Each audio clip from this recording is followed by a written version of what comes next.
இன்னும் நெருங்கி சேர்வதேயல் ஆவல் பூமியின் இன்னும் நெருங்கி சேர்வதேயல் ஆவல் பூமியின். அல்லேலூயா. வெள்ளிக்கிழமை காலையில் வேலைக்கிழமை களக்காடில் ஒரு மீட்டிங் கன்வென்ஷன் முடிச்சுட்டு நைட்டாக தேனி போயிட்டு வெள்ளிக்கிழமை காலையில் தேனியில் ஒரு ஆலயத்துக்கு ஒரு அஸ்திவாரம் போட்டுட்டு சாயந்தரம் வண்டி பெரியாரில் பக்கத்தில் வாகமான ஒரு கேரளா ஒரு சிட்டி, நல்ல பியூட்டிஃபுல் சிட்டி. அங்கே நேற்று சாயந்தரம் மீட்டிங், இன்றைக்கி காலையில் முடிச்சுட்டு ஈஸ்ட் கேரளா பிஷப் வந்து தான் தலைமை தாங்கினாங்க. ஃப்ரான்சிஸ் சொல்லி நல்ல தெய்வ மனுஷன், கடவுளுக்கு பயந்த மனுஷன், பெருமை இல்லாத ஆள், அகங்காரம் இல்லாத ஆள். அவர் கூட இருந்துட்டு அவரை வெளிநாட்டுக்கு போகிறாங்க. அனுப்பிட்டு அங்கேருந்து நேரே மீட்டிங் முடிஞ்சு 1 மணிக்கு கிளம்புறோம். அங்கேருந்து வாகமாலேருந்து எங்கேயும் நிற்கலை.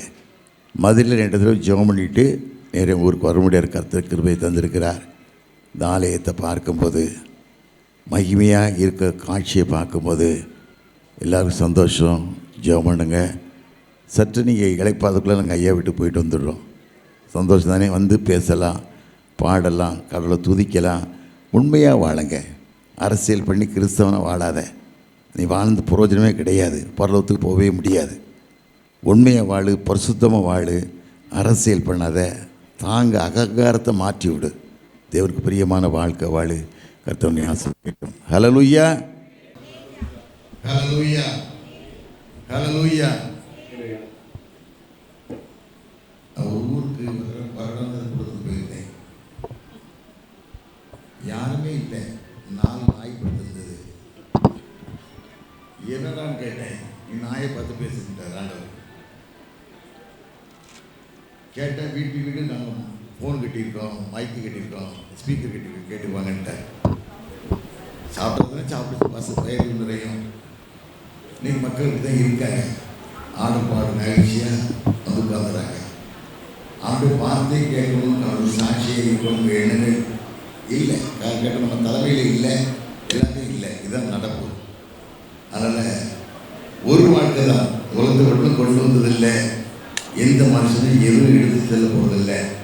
நீ வாழ்கிற வாழ்க்கை தேவனுக்கு பிரியமான வாழ்க்கை, தேவனுக்கு வாழக்கூடிய வாழ்க்கை. மோசேயானவன் தேவனுடைய வீட்டில் இங்கேயும் உள்ளவனாக இருந்தார். அருமையான குருவனையை நான் பார்த்தேன். வீட்டை மட்டும் சொன்ன ஒரு வாரம் சொன்னேன். மோசே போல சாந்தமுள்ள மனுஷன் தான் உங்களுக்கு வீட்டுக்கார் நான் கொடுத்துருக்கேன். சாந்தமுள்ள மனுஷன் மாத்திரமில்லை, தேவன் வீட்டில் உண்மையுள்ள மனுஷனாகி வாழ்ந்த. அது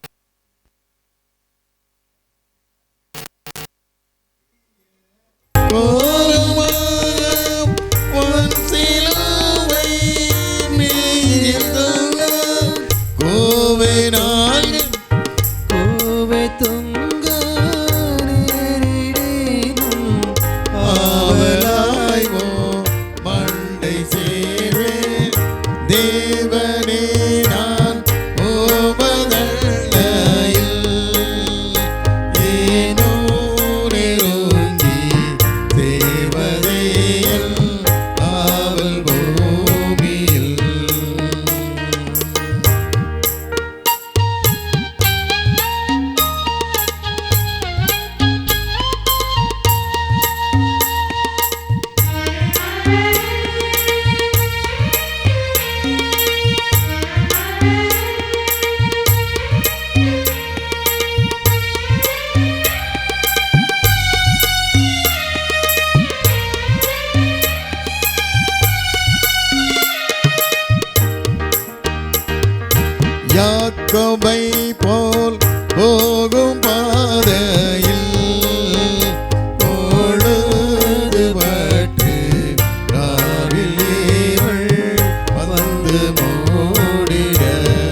பரத்துக்கேறும் படிகள் போலவே என் பாதை தோன்ற மண்ணுமையா எந்த தேவரே பரத்துக்கேறும் படிகள் போலவே என் பாதை தோன்ற மண்ணுமையா எந்த தேவரே கிருபையாக நீரஎனக்கு தருவதெல்லாம் ஓமரன்பை அருமையாய என்னை அழைக்கும் அன்பின் தூதமாகச் செய்யும் தேவனே நான் ஓமரண்டையில் ஏதும் நெருங்கி தேவதேயம் ஆவல் பூமியில்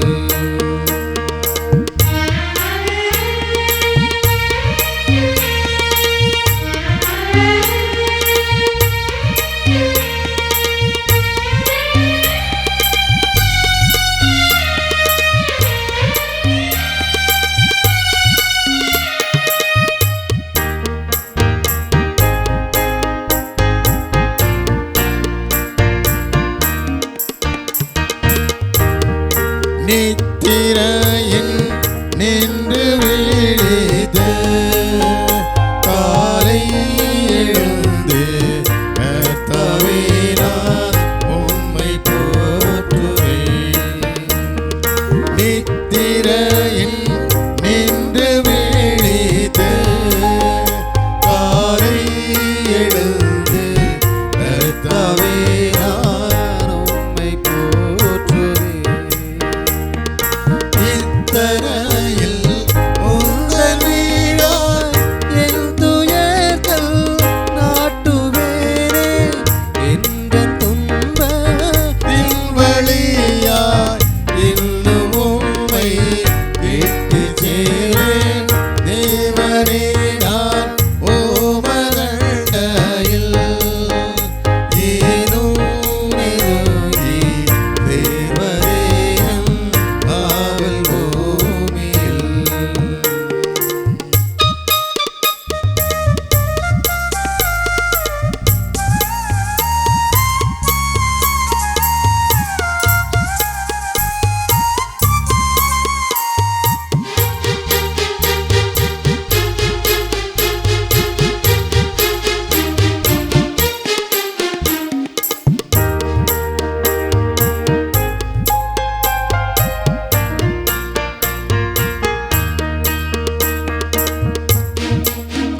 ஆனந்தமாம் செண்டை வீரித்து பரவசமாய் ஆகாயத்தில் ஏறி போயிடும் ஆனந்தமாம் செண்டை வீரித்து பரவசமாய் ஆகாயத்தில் ஏறி போயிடும் வானமண்ட லங்கடந்து பறந்து மேலே சென்றிடினும் மகிழ்வரும் காலத்திலும் நான் அருவியும்மை விட்டு சேரேன் தேவனே நான் ஓமரண்டையில் ஏனும் நெருங்கி தேவதேயம் ஆவல் பூமியில் இன்னும் நெருங்கி தேவதேயம் ஆவல் பூமியில் யாக்கோபு இப்படிதான் வாழ்ந்தார் தேவனோட நெருங்கி வாழ்ந்தார் பல கஷ்டம் பல ஏமாற்று வேலை செய்ததுனால தான் முதல்ல ஒழுங்காக இருந்திருப்பார்னு சொன்னால் தன்னனுடைய சிசிர பாகத்தை ஒரு பயற்றங்குளை வச்சு ஏமாற்றி வாங்கிட்டார் தாய் சொன்ன வார்த்தைக்கு கீழ்ப்படிஞ்சு தகப்பனுடைய உத்தம ஆசீர்வாதத்தை வாங்கினதுக்காக வேஷப்பட்டு தகப்பனுடைய ஆசீர்வாதத்தை தப்ப வாங்கிட்டார் அதுக்காக தான் பலன் அனுபவிச்சார் ஆனால் ஆண்டவர் கூட இருந்தார் நான் உன்னோட கூட இருந்து நீ போக விடமெல்லாம் உன்னை காத்து இந்த தேசத்துக்கு நான் உன்னை திரும்பி வர பண்ணுவேன், நான் சொன்னதை செய்யணும், உன்னை கைவிட மாட்டேன்னு வாக்கு கொடுத்தார். அதே போல் தான் நீங்கள் வாழ்க்கையில் வாழும்போது எங்கே சென்றாலும் எந்த வேலைக்கு சென்றாலும் நீ தேவன்கிட்ட வாழும்போது தேவனை ஒரு நாள் கைவிடவே மாட்டார். நான் நீதிமான் இல்லை, நீதிமானாக இருக்கேன்னு நான் சொல்லலை. பாவியான மனுஷன், பலவிதமான கஷ்டங்கள் பட்ட மனுஷன், வேதனையோடு வாழ்ந்த மனுஷன். ஆனால் ஆண்டவர் என்னை தெரிந்து கொண்டார். ஒரு வாழ்க்கை தான், அது ஒரு வாழ்க்கை கடவுளுக்கு பிரியமான வாழ்க்கை, உண்மையான வாழ்க்கை. திருச்சபை நலனுக்காக ஆண்டவர் ரத்தம் செஞ்சு சம்பாதிச்சு திருச்சபை அழியக்கூடாது. ஆண்டு ரத்தம் செஞ்சு சம்பாதிச்சு யார் அழிக்கான்னு நினச்சாலும் சரி, வேதத்தில் வாசிக்கிறோம். 1 Corinthians 3:17 வாசிக்கும் போது திருச்சபையை கெடுக்கிற மனுஷன் வாழ முடியாது. திருச்சபைக்கு சார்ந்து வாழ்வாயானா நியாயத்தீர்ப்பு நாளில், கணக்கு கொடுக்க நாளில் கடவுளுக்கு சாட்சியாக மகிமையாக வாழும்போது வேதம் என்ன சொல்லுது? ஒரு தேவனுடைய ஆலயத்தை கெடுத்தால் தேவன் அவனை கெடுப்பார். நீங்களே அந்த ஆலயம், நீங்கள் தான் அந்த ஆலயம். இந்த ஆலயமாக இருக்கிறதுனால தேவனுக்கு பிரியமாக வாழணும், தேவன் சாட்சியாக வாழணும் ஆண்டவர் விரும்புகிறார். அப்படிப்பட்ட வாழ்க்கைக்கும் உங்களை ஒப்பு கொடுக்கணும். கஷ்டம் வரும், வேதனை வரும். உங்கள் ஊரில் பிறந்த மகா என் மக வீட்டில் இருக்கா. அந்த பிள்ளை பேர் ஏஞ்சல். அவன் தாயார் பையன் வந்து பார்க்க வந்தா. கடவுளுக்கு பயந்தவான பிள்ளை, கடவுளுக்கு பயந்து வாழக்கூடிய பிள்ளை. ஒரு தவறான புருஷன் வாழ்ந்துட்டார். அவள் அந்த கோட்டை விட்டு மாறவே இல்லை. கடவுளோட வாழக்கூடிய வாழ்க்கை, தேவனுக்கு சாட்சியாக வாழணும், மகிமையாக வாழணும். ஐஎம்எஸ் ஊழியத்தில் பெரிய வல்லமையாக வழங்கின மகள், ஜெபிக்கிற சரியான மகளை வாழ்ந்தா. காரணம் கேட்டால் குடியினால் சில குடும்பங்கள் அழிஞ்சு போகுது. வேதத்தில் வாசிக்கிறோம், நீதிமொழிகள் 23 அதிகாரத்தில் வாசிக்கும் போது 28, 29, 30 வாசிக்கும் போது, ஐயோ யாருக்கு வேதனை, யாருக்கு இரத்தங்களின் கண்கள், யாருக்கு காரணமில்லாத காயங்கள், மதுபானம் இருக்கிற தங்கி தரிப்பது தானே வேதத்தில் வாசிக்கிறோம். நல்ல பையனாக இருந்தான் புருஷன், நல்ல அருமையான பையன், கடவுளுக்கு பயந்த பையன், அவனுக்கு ஒரு குழந்தை. நல்ல பையன் அந்த வாழ்க்கையில் பாருங்கள் பல சோதனை. ஒரு தவறான பழக்கம் ஏற்பட்டுச்சு, தவறாக போக வேண்டிய சூழ்நிலை வந்துச்சு, வீட்டு தப்ப முடியலை. மன சமதி இல்லாமல் தனக்குத்தானே தூக்கு போட்டு செத்துக்கிட்டான். தூக்கு போட்டு செத்ததுனால என்ன கஷ்டம்னு கேட்டால், தூக்கு போட்டு தகப்பன் தொங்குதை தான் பெற்றெடுத்த மகள் பார்த்துக்கிட்டா. தகப்பன் தொங்குற காட்சியை மகள் பார்த்தோன்னு வீட்டுக்கு அந்த மகள் இன்னும் போக முடியல. அந்த இடத்துக்கு போன கதறா. கதற்காரன் கேட்டால், உன் பாவனை பின்தொடரும், நீ கடவுளுக்கு பிரியமாக வாழணும், ஆண்டவருக்கு பிரியமான சாட்சி உள்ள வாழ்க்கை வாழணும். இதைத்தான் கிறிஸ்தவன் கற்றுக்கணும். கிறிஸ்தவன் எல்லாம் தப்பு பண்ணுறான், 95% குடிகாரனாக இருக்கான், கடவுளுக்கு பயமில்லாத வாழ்க்கை வாழ்ந்துக்கிட்டு இருக்கான். இது வாழ்க்கை இல்லை. அந்த மகள் பாருங்கள், தேவனுக்கு பிரியமான மகள், அவளுக்கு ஆண்டவர் அவள் கைவிடவே இல்லை. சரியான இடத்துல என்னுடைய மருமகன், எங்கள் சர்ச்சு செக்ரட்டரி, என் மகா கொயர் மாஸ்டரு அங்கே வந்து சேர்ந்தா. கேட்டேன், என்னமோ அவன் நிலைமைன்னு கேட்கும்போது, ஆனாச்சு ஆண்டவர் என்ன கைவிடவே மாட்டார் சொல்லிட்டு அழுதுட்டா. நான் ஒரே ஒரு காரியம் சொன்னேன், வடியாதே கண்ணீர் என்று மனம் வடிவடையாதே நின்று, வடியாதே கண்ணீர் என்று மனம் வடிவடையாதே நின்று, இடிவேகம் அகன்றிடும் வெள்ளி தோன்றிடும் நடுப்பகல் கதிர் வீசிடும், உனக்கு நடுப்பகல் கதிர் வீசிடும், சோராதே என் மனமே, சோர்ந்து போகாதே என் உள்ளமே.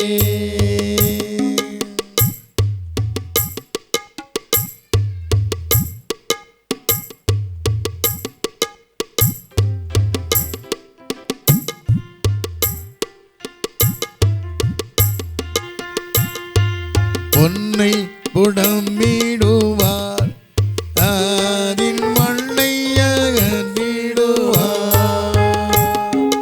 பொன்னை புடமிடுவார், அதின் மண்ணை அகன்றிடுவார்.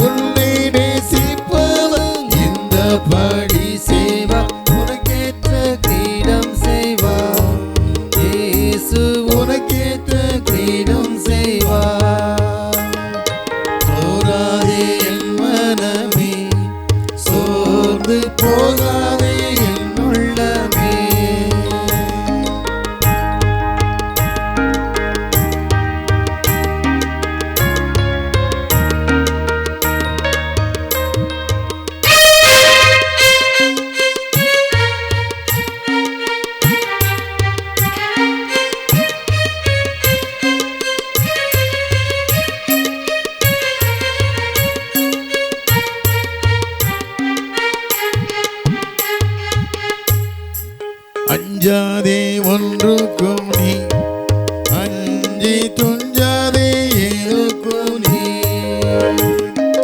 அஞ்சாதே ஒன்றுக்கும் நீ அஞ்சி துஞ்சாதே எதுக்கும் நீ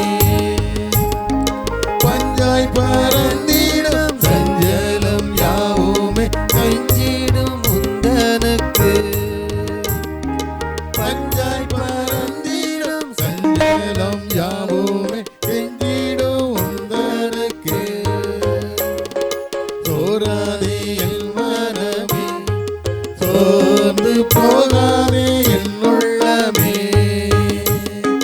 மாறாத கர்த்தரும் பக்கம் இருக்கிறா மாறாதவர் போலேதான் உன்னை பாராதவர் போலேதான் சோராதே என் மனமே சோர்ந்து போகாதே என் உள்ளமே.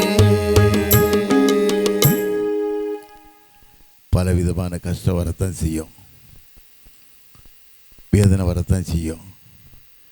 ஆனால் சோர்ந்து போகாதீங்க. கடவுளுக்கு நீங்கள் வாழும்போது ஒரு தாய் என்னை சந்திச்சாங்க சென்னையில். அந்த மகளுக்கு புருஷன் இறந்து போச்சு. புருஷன் இறந்த உடனே ஒரு மகன்தான். அந்த மகனை சீராக வளர்க்கலை. சில பேர் சொல்லுவாங்க பிள்ளைய ஒழுங்காக வளர்க்க தெரியல. காரணம் கேட்டால் கடவுளுக்கு நீ வாழ்ந்து வாயானா கடவுளும் பிள்ளையை எப்படி வளர்க்கணுமோ ஏற்ற ஞானத்தை தருவார். பிள்ளையை தண்டிக்காம விடவே கூடாது. பெரம்பை கையாடுதுன்னா தன் மகனை பகைக்கிறான்னு சொல்லி விதத்தில் வாசிக்கிறோம். நிறைய பேர் பிள்ளை தண்டிக்கிறதில்ல, செல்லமாக வளர்த்து எப்படியோ வளர்த்துறாங்க. தாய்க்கு புருஷன் இறந்த உடனே தன் மகன் தான் உலகம், தன் மகன் மூலம் தான் வாழணும், மகன்லாம் வாழ முடியாது ஒரு எண்ணத்தில் பிள்ளை தண்டிக்கவே இல்லை. இப்போ சமீபத்தில் என்ன பண்ணினான், திடீர்னு குடிகாரன் ஆகிட்டான், பலவிதமான பாவத்தில் பழகிட்டான். தன் தாயிட்ட கேட்டான், நான் ஒரு பெண்ணை திருமணம் பண்ண போகிறேன், அந்த பெண்ணை நான் அழைச்சிட்டு வரப்போகிறேன் வீட்டுக்கு அப்படின்னு சொன்னான். அந்த அம்மா சொன்னாங்க, உனக்கு 17 வயசோட ஆகலையே தம்பி, உனக்கு என்னடா அவசரம், நீ பண்ணணுமா கல்யாணம் அப்படின்னு கேட்டாங்க. அவன் சொன்ன ஒரே வார்த்தை, நீ இஷ்டப்பட்டா இரு, இல்லைன்னா காலி பண்ணி போயிடு, வேற எங்கேயா உனக்கு வசதியான இடத்துல போய் வாழ்ந்துக்கோ, வேற எங்கேயா போய் வசதியாக வாழ்ந்துக்கோ, எனக்கு அந்த பெண்ணு தான் வேணும்னு சொல்லிட்டானா. இந்த மகளுக்கு பட்ட வேதனை, கஷ்டம், கண்ணீரை பார்க்கும்போது சொல்ல முடியாத கண்ணீர். இன்றைக்கி எத்தனையோ குடும்பங்களில் காரணம் கடவுளுக்கு பயப்படாமல் வாழும்போது, கடவுளுக்கு சாட்சி இல்லாமல் மகிமை இல்லாத வாழ்க்கை வாழும்போது உன் வாழ்க்கையில் இப்படித்தான் கஷ்டம் வரும், வேதனை வரும். ஒரு வாழ்க்கை ஆண்டவருக்கு ஒப்பு கொடுத்து தேவனுக்கு பிரியமான வாழ்க்கை வாழு. இதுதான் வாழ்க்கை. பிரியமில்லாத வாழ்க்கை வாழ்ந்து பிரயோஜனமே கிடையாது. கிறிஸ்தவனை வாழலாம், சாட்சி உள்ள வாழ்க்கையை வாழு. இன்றைக்கி குற்றவாளி யாருன்னு சொன்னால் கிறிஸ்தவங்க தான் நிறைய பேர். காரணம் கேட்டால் குடி, சாராய குடி. கடந்த வருஷம் மட்டும் கிறிஸ்துவ அன்னைக்கு 230 கோடி சாராயம் விற்றுருக்கு டாஸ்மார்க் கடையில். அப்போ எவ்வளோ குடிகாரன் இருக்கான் பார்த்தீங்களா? குடும்பத்தை அழித்து நாசம் பண்ணி எவ்வளோ வாழ்ந்துக்கிட்டு இருக்காங்க. இந்த பண்டிகை நாட்களில் அவங்கள்ட்ட கேளுங்க, ஆண்டவரே பிரியமான வாழ்க்கை வாழைங்களை ஒப்பு கொடுக்க கிருபை தான் கேளுங்க. பிரியமான வாழ்க்கை வாழ்ந்து கடவுள் சாட்சி உள்ள வாழ்க்கை வாழைங்களுக்கு ஏற்ற கிருபை தான் கேளுங்க. கர்த்தர் எல்லா நிலைமைகளையும் வழி நடத்தி ஆசிரித்து பாதுகாப்பார். நான் விட்டு விலகுவதும் இல்லை, உன்னை கைவிடுவதும் இல்லை சொன்ன ஆண்டவர்.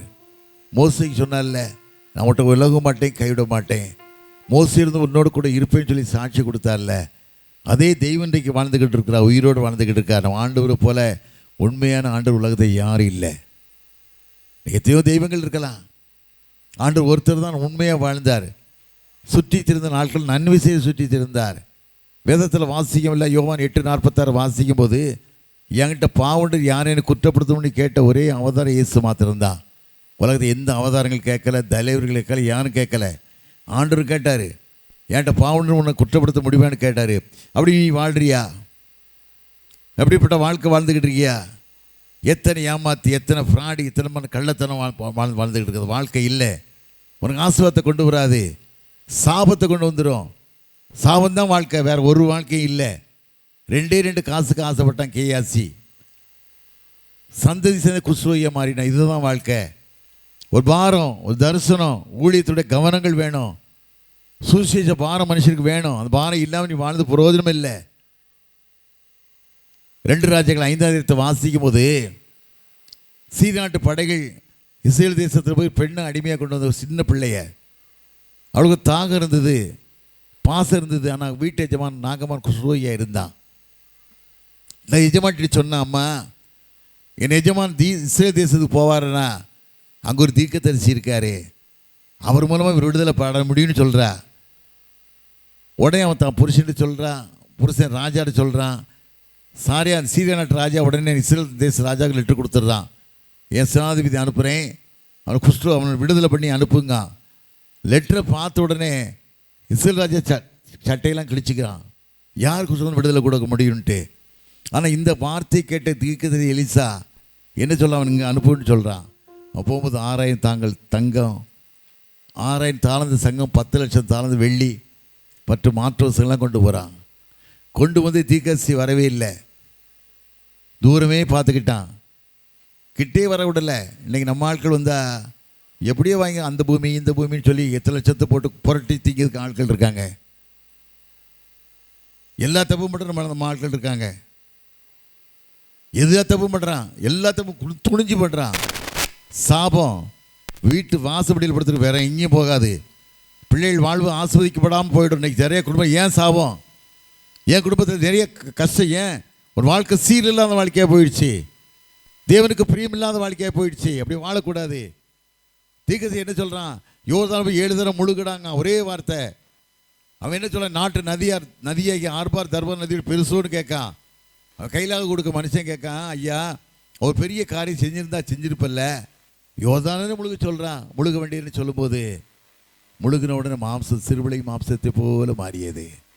மாறியது சொன்னதான் இஸ்ரவேல் தேவனதை போல உலகத்திலே ஆண்டவர் பார்க்கலங்க. இன்னைக்கு அப்படி சொல்ல முடியுதா, அப்படி சொல்ல முடியுதா? முன்னாலாம் கிறிஸ்தவங்க ரோட்டில் போனால் கிறிஸ்தவங்க போகிறாங்க வணங்குவாங்களாம். இப்போ போனால் திருடன் போகிறான், கோயிலை கொள்ளையடிச்சவன் கோயிலை சண்டை போட்டுறவன் போகிறாங்க. இதுதான் வாழ்க்கை வாழ்ந்துக்கிட்டு இருக்க. அது வாழத, சாபத்தை அழிஞ்சு போயிடுவ. பணம் ஒன்று ஆஸ்வதிக்கவே முடியாது, சாபத்தை அழிஞ்சு போயிடுவா. அப்படிப்பட்ட வாழ்க்கைக்கு நம்ம ஒப்பு கொடுக்கக்கூடாது. நீ ஊழியக்காரனாக இருக்கலாம், பெரிய ஆளாக இருக்கலாம், பெரிய ஆட்களாக இருக்கலாம். ஆனால் ஆண்டவருக்கு பயந்து கணக்கு கொடுக்கணும். ஐயா வேதத்தில் வாசிக்கும், மத்தேயு 25:19 வாசிக்கும் போது கணக்கு கேட்கக்கூடிய எஜமான் வர போகிறாரு, கணக்கு கேட்க எஜமான ஆண்டவர் வர போகிறாரு. இதோ நான் வாசல்னு தட்டுறேன். வேதத்தில் வாசிக்கம் இல்லை, வெளிப்படும் 3:20 வாசிக்கும் போது இதோ நான் வாசல்னு தட்டுகிறேன். ஒருவன் சத்தத்தை கேட்டு கதவை திறந்தா நான் அவனோட வாசம்னு ஆண்டு சொல்கிறார்ல. ஆண்டவர் வாசம் பண்ணணும்னு சொன்னால் வாழ்க்கை சீருள்ள வாழ்க்கையாக இருக்கணும். ஐயா இதை பார்த்துட்டு அவன்ட்டு ஒரு கணக்கு போல ஒருத்தன் தான் ஊழியக்காரக்கு கேயாசி. எலியாவுக்கு பிறகு எலிசாவுக்கு கேயாசி வரக்கூடிய மனுஷன். என் எஜமான் பைத்தியக்காரன்டா, காசை கொண்டுட்டான், நான் போய் வாங்கன்னு சொல்லி ஓடுறான், பின்னாலே ஓடுறான். அவன் சுகத்தை அடைஞ்ச உடனே, குஷ்டம் வந்து விடுதலை பெற்ற உடனே சந்தோஷத்தோடு போடுறான், ஆடி பாடி சந்தோஷமாக போடுறான். அப்போது ஓடி வந்து பார்த்த உடனே அந்த நாகமான் வண்டியை நிறுத்தி, ரதத்தை நிறுத்தி கீழே குதிக்கிறான். என்னப்பா செய்து கேட்கும்போது, இப்போ தான் ஒரு தீர்க்கதரிசி வந்தார் ஐயா, ஒரு தாளந்து ஐயா வாங்கிட்டு வச்சுனான்னு சொல்லி பொய் சொல்கிறான். ஒரு தாளந்து இல்லை, 2 தாளந்து வாங்கிட்டு போன்னு கொடுக்கான். அதை வாங்கி வீட்டில் வச்சுட்டு அவன்கிட்ட போய் நிற்கிறான். அப்போ கேட்குறான், எலிசா கேட்குறாரு, கேயாசியே நீ எங்கேருந்துடா வரேன்னு கேட்காரு, நீ எங்கேருந்து வர்ற கேட்காரு. அவன் சொல்கிறான், நான் எங்கேயும் போல் போய் சொல்கிறான். ஒரே வார்த்தை சொல்கிறான், ஒலிவத்தோப்புகளும் திராட்சத்தோடும் வாங்குவதுக்கு காலமா? அவர் ரதத்தை நிறுத்தி கீழே குதிக்கும் என் மனம் உன்னோட செல்லலையா? ஏன் தப்பு பண்ணுற? நாகமான் குஷ்டு ஒன்றையும் சந்தை தொடர்ந்து பிடிக்கணும்னா சாபமாயிட்டா. இதுதான் வாழ்க்கை. அது கட்டுப்பட்டு வாழுங்க.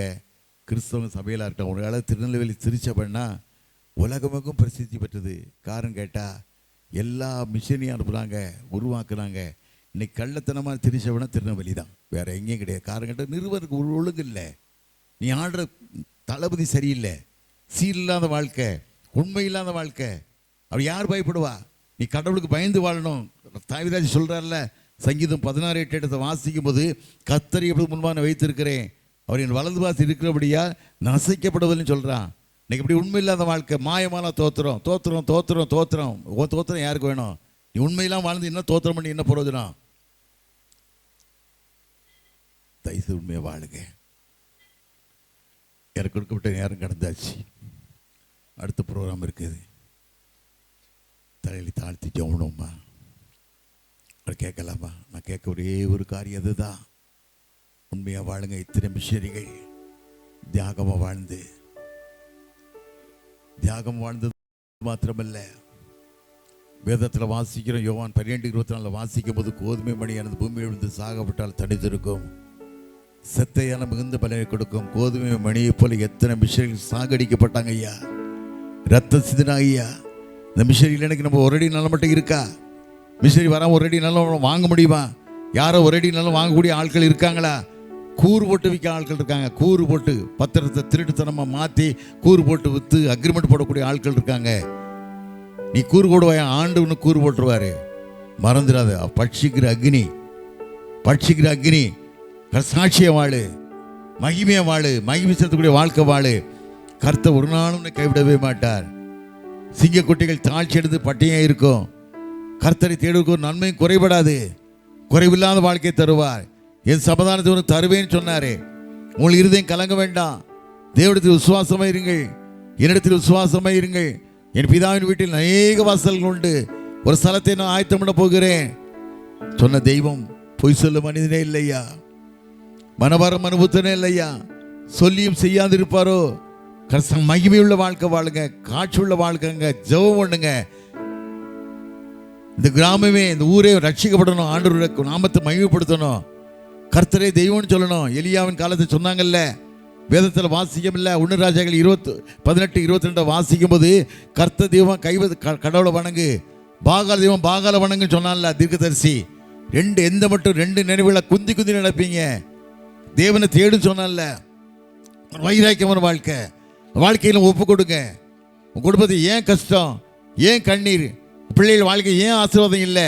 நீ தேவ சமூகத்தை காத்து இருக்கிறது இல்லை, தேவ சமூகத்தை காத்து ஜெபிக்கிறது இல்லை, ஆண்டவர் போராடி வாழ்றதில்லை. ஆண்டவரே, எங்கள் வாழ்க்கை பிரியமான வாழ்க்கையாய் ராயனுக்கும் தேவனுக்கும் செலுத்துங்க. இன்னைக்கு கோயில் காசை சாப்பிடணும், கோயில் அப்படி எண்ணத்தில் வராதிங்க, கொடுத்து பாருங்க. பவுல் சொல்றாருல, அதே வார்த்தைப்படி எனக்கு என் கூட இருந்தாலும் சொந்த கையிலே வாங்கி வேலை செய்தது ஐயா. வாங்குவதை பாருங்க, கொடுப்பது பாக்கி சொல்லி பவுல் சொன்னார்ல. கொடுத்து பழகுங்க, ஆண்டவர் உங்களை ஆஸ்வதிப்பார். ஜெபமில்லாமா? அருளாதர் நாமமதில் ஒரு மனமாய் உருகி தொழுகின்ற நேரமெல்லாம் எழுந்திடுவார் நடுவில். நான் தொழுகின்ற நேரமெல்லாம் எழும்பிடுவார் நடுவில்.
தொழுகின்ற நேரமெல்லாம் எழும்பிடுவார் நடுவில். நாம் தொழுகின்ற நேரமெல்லாம் எழும்பிடுவார் நடுவில்.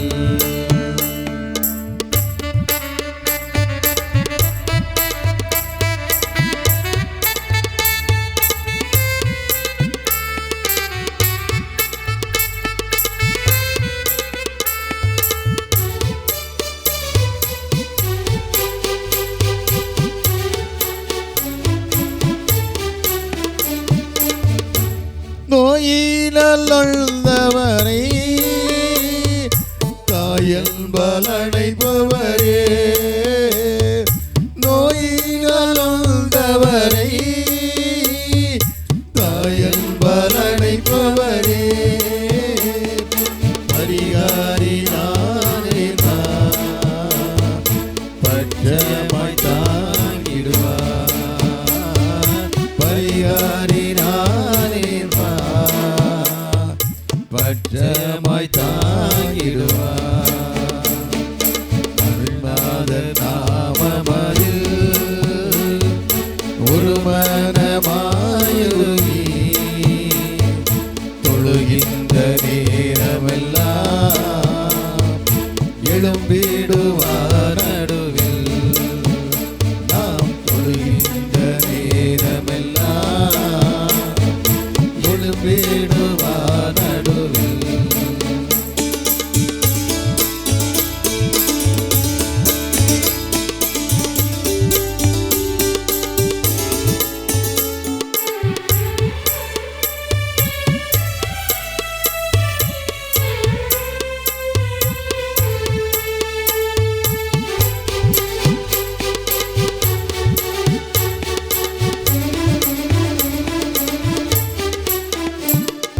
மாயையில் மயங்கினோரை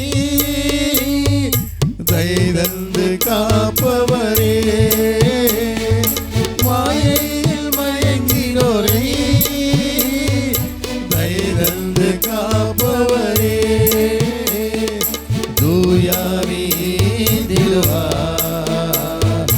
தூயோனாய் மாற்றிடுவார். தூயாவிடுவார் தூயோனாய் மாற்றிடுவார். அருளாத நாமமதில் ஒரு மனமாயுருகி தொழுகின்ற நேரமெல்லாம் எழும்பிடுவார் நடுவில். நாம் தொழுகின்ற நேரமெல்லாம் எழும்பிடுவார் நடுவில். நாம் தொழுகின்ற நேரமெல்லாம் எழும்பிடுவார் நடுவில். நல்ல தகப்பனே, இந்த மாலை வேளைக்கா சமூகத்தின் நன்றி ராஜா. சாமியில் திக்க சொன்ன வார்த்தையப்பா, நீ யாரிடத்தில் அநியாயம் வாங்கினேன், யாருக்கு நான் அநியாய தீர்ப்பு செய்கிறேன், யார் ஆட்டைன்னு எடுத்துக்கிட்டேன், திருப்பி தரேன்னு சொன்ன ஐயா. நீங்கள் ஊழியர்கள் அப்படி வாழும்போது எவ்வளோ நன்மையாக இருக்குது சாமி. மாய்மால ஒளியம், மாய்மால தோத்திரங்கள், மாய்மாலமான ஆளுகைகள் திருச்சபை மக்களை கெடுப்பதே போல இருக்குதப்பா. மனமிறங்கி ஒவ்வொரு பிள்ளையோட பேசுங்க சாமி. மிஷனரி சிந்திய ரத்த வீணாய் போகக்கூடாதப்பா. சிலுவையிலே உடம்பெல்லாம் ஆணிகள் துளைக்க ஒப்பு கொடுத்தீங்கப்பா. முதுகெல்லாம் உளப்பட்ட நிலம் போல மாறிடு சாமி. 40 கொண்டு குறையாய் 39 அடிகள் அடிக்கப்பட்டு ரத்தமெல்லாம் வேர்வையாய் வடிந்ததே சாமி. நினைக்கிற ராஜா, ஒப்பு கொடுக்குறோம். ஒவ்வொரு குடும்பங்களையும் ஆஸ்வதிங்க. தாக்கத்தோடு இந்த பிள்ளைகள் கேட்கிற வார்த்தை அங்கீகரித்து கொள்ளுங்க. முழுவதும் உண்மையை வாழ இதை ஒப்பு கொடுக்குறோம். துதி கனமையுமே உங்களுக்கு செலுத்துகிறோம். எங்கள் ஐயாவை பலப்படுத்துங்க, அம்மாவை பலப்படுத்துங்க. திருச்சபை செயலாளர், பொருளாளர், கமிட்டி அங்கத்தினர், டிசி பிள்ளைகள் ஆண்டவரை உமக்கென்று வாழ தன்னை ஒப்பு கொடுக்க கிருபை தாங்க. மீதியான காரியத்தை பொறுப்படுத்திக் கொள்ளுங்க. இயேசுவின் இனி நாமத்தில் ஜெயங்கெடுக்க நல்ல பிதாவே.